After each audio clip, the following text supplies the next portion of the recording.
Bonjour à tous, bienvenue dans cette interview aujourd'hui avec Dr Jean-Luc Dartevel. Bonjour docteur. Bonjour, je suis dentiste omnipraticien, j'ai une activité libérale et je suis aussi dentiste à l'INSEP depuis plus de 16 ans. À l'INSEP, nous nous occupons des athlètes de haut niveau. Il y a une vingtaine de pôles France qui est présente à l'INSEP. C'est le Centre national du sport qui est situé à Vincennes. Par ailleurs, je suis référent pour la Fédération d'athlétisme depuis plus de 20 ans. Je suis aussi vice-président de l'Association européenne de dentisterie du sport, de laquelle je suis par ailleurs membre fondateur. Très bien, bienvenue donc dans cette interview et merci d'avoir accepté notre invitation. Dans le cadre des Jeux Olympiques de cette année, donc on a invité plusieurs auteurs de contenu Elsevier qui vont présenter leur article ou leur livre. Donc spécifiquement dans votre cas, vous avez écrit un livre dans l'EMC, médecine buccale, un article, pardon, médecine buccale, qui concernait la conduite à tenir face à un patient sportif.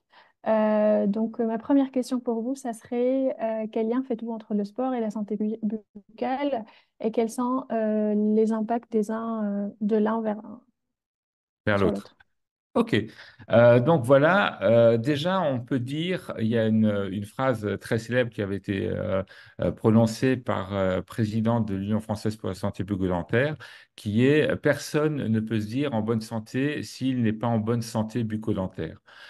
Pour les sportifs, c'est particulièrement vrai, c'est-à-dire que les sportifs ont, de par leur activité physique intense, ils ont un régime particulier, un régime alimentaire particulier, donc ils sont évidemment très exposés. Leurs dents sont très exposées. Par ailleurs, leur activité physique fait qu'ils ont une déperdition hydrique importante, c'est-à-dire qu'ils ont souvent un phénomène de bouche sèche. Donc, une fois encore, il y a des risques pour leur santé bucco-dentaire. Par ailleurs, il y a aussi un phénomène de stress. Et le stress, lui aussi, provoque un phénomène de bouche sèche avec une exposition, particulièrement pour les caries et pour les problèmes des tissus de soutien à la dent, c'est-à-dire les maladies parodontales, les gingivites, ce genre de choses. Ensuite, ce sont des gens qui sont des personnes qui sont quand même relativement jeunes pour la plupart. Et ces personnes-là sont en phase d'évolution des dents de sagesse. Donc, les dents de sagesse doivent évidemment être surveillées parce qu'un problème de dents de sagesse peut perturber leur compétition. Alors, donc ça, c'est un problème. Ça, c'est le côté sportif qui influe sur la santé bucco-dentaire. Mais ensuite, évidemment, la santé bucco-dentaire peut influer sur leur activité sportive. C'est-à-dire que s'ils ont des caries importantes, s'ils ont des problèmes parodontaux avec des inflammations gingivales importantes, ils ont évidemment des risques, lorsqu'ils sont blessés, d'avoir des difficultés de guérison de leur tendinopathie par migration des micro-organismes ou plus particulièrement des toxines bactériennes. Et ensuite, évidemment, il y a aussi les risques par rapport aux dents de sagesse, puisque vous imaginez bien que si vous avez une dent de sagesse en phase d'évolution avec une inflammation, on peut difficilement participer à une compétition d'une manière correcte et être en pleine possession de ses moyens. Donc souvent, les compétitions sont gâchées. Quelquefois, c'est aussi des périodes d'entraînement qui sont gâchées. D'accord. Donc, face à une personne sportive, qu'elle soit athlète de haut niveau ou juste une personne qui reprend le sport, qu'est-ce qu'il faut surveiller spécifiquement lors de l'examen clinique buccal? Alors, lors de l'examen clinique buccal, c'est un peu finalement comme un patient habituel. C'est-à-dire qu'il faut faire une anamnèse complète, il faut regarder toute la bouche, il faut regarder si le patient a des caries, il faut regarder s'il a des problèmes parodontaux, des problèmes de gingivite et ce genre de choses. Et évidemment, il faut accentuer l'examen en évaluant la position ou la situation des dents de sagesse et leur évolution. Mais il y a quelque chose qui est peut-être un peu plus particulier chez le sportif, c'est-à-dire qu'on évalue aussi l'occlusion dentaire, on examine l'occlusion dentaire et les rapports d'occlusion entre le maxillaire et la mandibule. On vérifie s'il n'y a pas d'interférence, de prématurité qui pourrait perturber les trajets mandibulaires et qui peuvent perturber par là aussi le fonctionnement des chaînes musculaires et plus loin, ça peut même influer sur la posture de nos patients sportifs. D'accord. Et du coup, face encore une fois à une personne sportive avec peut-être des problèmes, dans quel cas intervenir et quelles sont les interventions et les traitements qui peuvent avoir lieu? Alors, dans quel cas intervenir? Alors déjà, un patient sportif, il faut être très organisé. Il faut être organisé par rapport à leur emploi du temps. C'est-à-dire qu'il faut surtout intervenir quand ils sont pour des interventions importantes, quand c'est pas en situation d'urgence.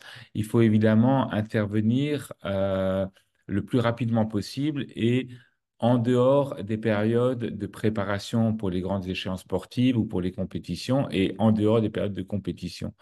C'est-à-dire qu'il faut vraiment programmer ces interventions et faut tout mettre en place de façon à ce que le sportif soit pour le mieux. Par ailleurs, évidemment, s'il y a des caries à soigner, il faut les soigner. Les caries importantes, en fonction de la période dans laquelle on est, pour les caries importantes, on mettra peut-être des obturations de temporisation de type IRM avec euh, une possibilité de temporiser, donc effectivement, ou alors euh, on peut aussi intervenir pour les dents de sagesse en dehors des périodes de compétition, programmer par exemple les extractions de dents de sagesse, s'occuper des problèmes gingivaux, ça c'est très important.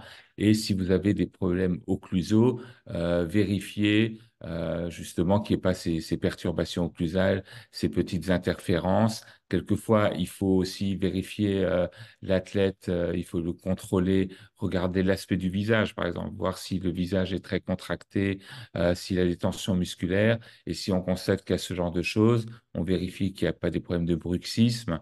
Et dans ces cas-là, on peut être amené à mettre en place une gouttière de décontraction de façon à pouvoir décontracter la musculature, principalement au niveau scapulaire. Par ailleurs, il y a aussi un phénomène important chez les sportifs qui est dû au fait qu'ils ont les diminutions de flux salivaire très souvent, leur alimentation qui est souvent acide fait qu'ils ont des érosions qui peuvent être importantes. Donc il faut contrôler ces érosions et leur donner les conseils adéquats de façon à ce qu'ils aient une hygiène qui soit améliorée, une hygiène alimentaire, qu'ils utilisent un petit peu moins de boissons acides et surtout, il faut intervenir au niveau de ces érosions. Alors, il existe des solutions, par exemple avec le CPBAP, c'est des produits comme le Too Smooth, par exemple, qui permettent de reminéraliser la surface et qui permettent de pallier un peu à ces problèmes d'érosion. Mais c'est vrai que ces problèmes d'érosion sont assez fréquents chez les sportifs et c'est quelque chose aussi qui peut nous mettre sur la piste par rapport à leurs habitudes alimentaires, par rapport aux problèmes de salive qu'ils pourraient avoir et problèmes d'acidité buccale qu'ils peuvent avoir. Et est-ce que c'est lié quelque part au type de sport qu'ils pratiquent, ou autrement dit, est-ce qu'il y a des sports où les risques sont plus élevés? Alors, pour ce qui concerne justement les érosions, ces phénomènes sont plus visibles souvent chez les sportifs qui pratiquent des sports d'endurance. Donc, par exemple, le vélo, c'est très fréquent. Les gens qui font pour l'athlétisme, par exemple, la course de fond, qui font des ultra-trails, tous ces sports, toutes ces disciplines sportives qui sont des disciplines d'endurance, euh, oblige les sportifs à s'alimenter très fréquemment et donc souvent il y a des phénomènes d'érosion. Ensuite, on peut évidemment leur donner des conseils par rapport à l'utilisation. Quelquefois, ils utilisent du citron, donc ça, c'est évidemment extrêmement préjudiciable pour les dents. Ils ont l'habitude quelquefois de faire ça. Il y a aussi les gens du tennis aussi qui s'alimentent beaucoup fréquemment et ils ont une particularité, c'est que c'est des gens qui ne savent pas quand exactement, sauf pour les premiers du jour, ne savent pas quand leur compétition commence. Ils doivent attendre la fin du match précédent. Ils ne savent pas non plus quelle est la durée de leur compétition. Ils ne savent pas non plus quand la compétition s'arrête et quand ils auront la compétition suivante. Donc, ils sont obligés tout le temps de s'alimenter et souvent aussi, ces gens-là ont des problèmes. Par ailleurs, il y a évidemment les problèmes de traumatisme où il y a des risques par rapport à certains sports et qui peuvent être les sports de contact, de combat. Et là, évidemment, il faut être très vigilant. Euh, Souvent, on ne pense pas, par exemple, pour des sports comme le judo. En judo, souvent, on constate que les judokas ont des petites fissures, des fêlures au niveau des dents, et c'est dû à des chocs très fréquents de dents qui s'entrechoquent, et avec ça, c'est des choses qu'il faut évidemment contrôler et il faut être très vigilant à ce niveau-là. Ensuite, bon, pour les sports de combat, là, il est évident que c'est des sports à risque, puisque là, il y a des risques de traumatisme importants. Et ensuite, il y a aussi les sports de contact, et souvent on n'y pense pas, le basket, le handball. Alors, l'équipe de France de handball, principalement masculine, est très équipée en protège-dents. Les basketteurs en ont de plus en plus souvent. Évidemment, ceux qui ont eu des traumatismes ou qui ont eu des fractures d'incisives, ce genre de choses, sont plus amenés à être vigilants et prudents, donc demandent à avoir un protège-dents. Mais souvent, c'est des sports dans lesquels il peut y avoir des coups de coude ou ce genre de choses, et des coups qui sont assez violents finalement et qui provoquent des traumatismes importants. Vous avez ensuite évidemment une nouvelle discipline, le MMA, qui lui est une discipline qui est quand même extrêmement violente et il y a beaucoup de traumatismes. D'ailleurs, dans ces cas-là, on doit demander souvent à ce qu'un médecin soit présent pendant les compétitions.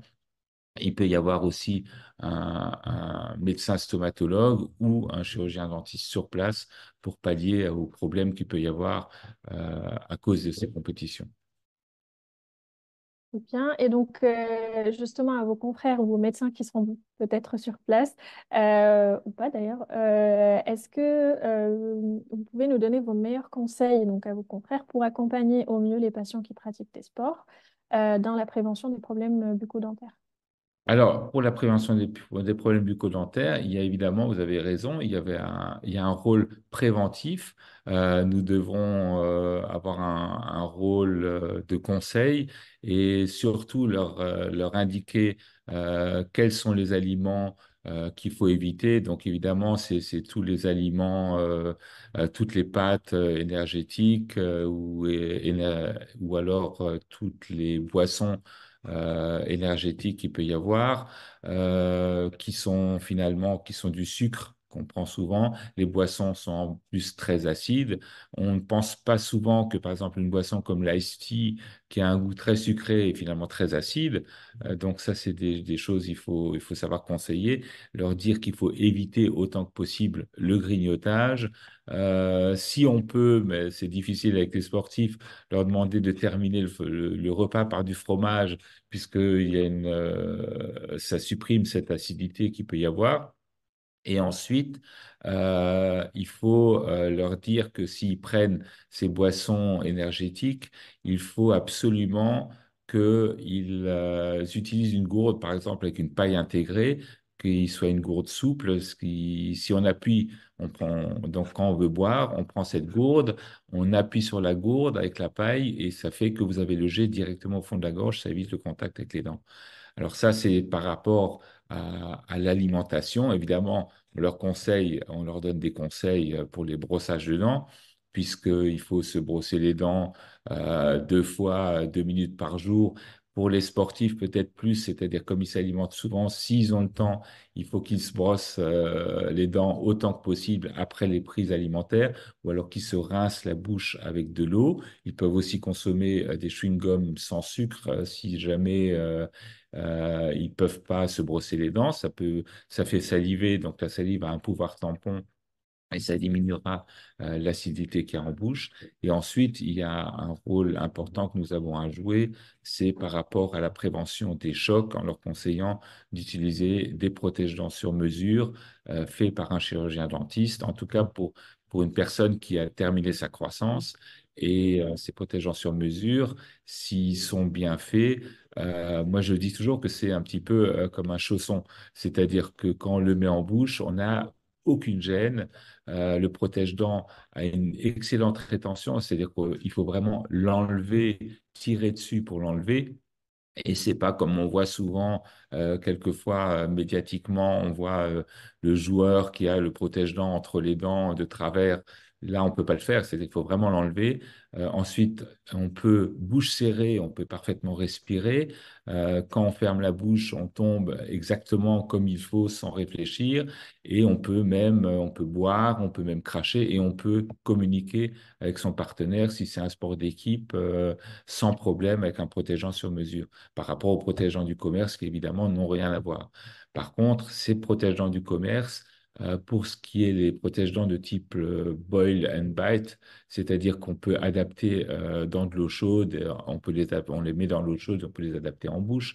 Ces protégeants peuvent être très intéressants pour des sportifs qui sont jeunes ils sont en période de croissance et le protège-dents devra être changé très régulièrement. Et comme ces protège-dents ont un coût qui est moins élevé, ce sera peut-être plus intéressant pour ces gens-là, pour ces sportifs-là ou ces patients-là, d'utiliser ce type de protège-dents tant qu'ils n'ont pas terminé leur croissance.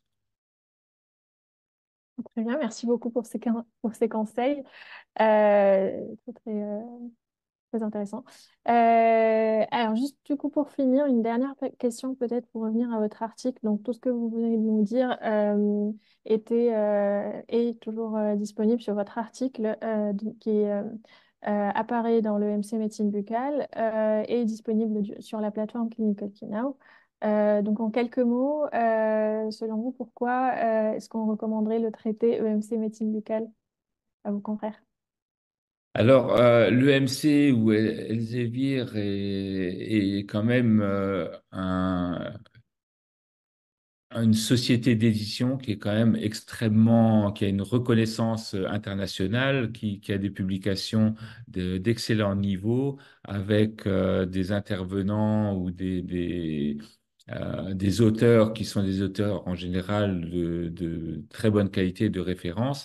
Et alors, il me semble que maintenant, il n'y a plus que la possibilité d'avoir une version numérique, mais vous avez évidemment un choix on peut dire immense d'articles et quand vous avez un sujet à traiter ou que vous avez des recherches à faire sur un sujet, vous arrivez toujours à trouver ce que vous cherchez assez facilement puisque le site est bien conçu et le fonctionnement pour faire les recherches est assez est facile. Mais surtout, je pense que ce qui est très intéressant, c'est que il y a quand même beaucoup d'auteurs de très, très grande qualité qui publient chez Elsevier et ça, je pense que c'est vraiment une référence. Et dans ma jeunesse, moi, je me souviens toujours euh, d'avoir été chez certains spécialistes qui avaient derrière un mur de livres EMC et c'est une image qui frappe puisque souvent les spécialistes étaient abonnés évidemment à cette revue et avaient ça chez eux dans leur bibliothèque pour pouvoir le consulter. Exactement. Bah, merci beaucoup. Très, Je vous en très clair. prie. Merci de votre intervention encore une fois. Et puis à nos auditeurs, merci de votre attention. Et on vous dit à bientôt pour une prochaine vidéo.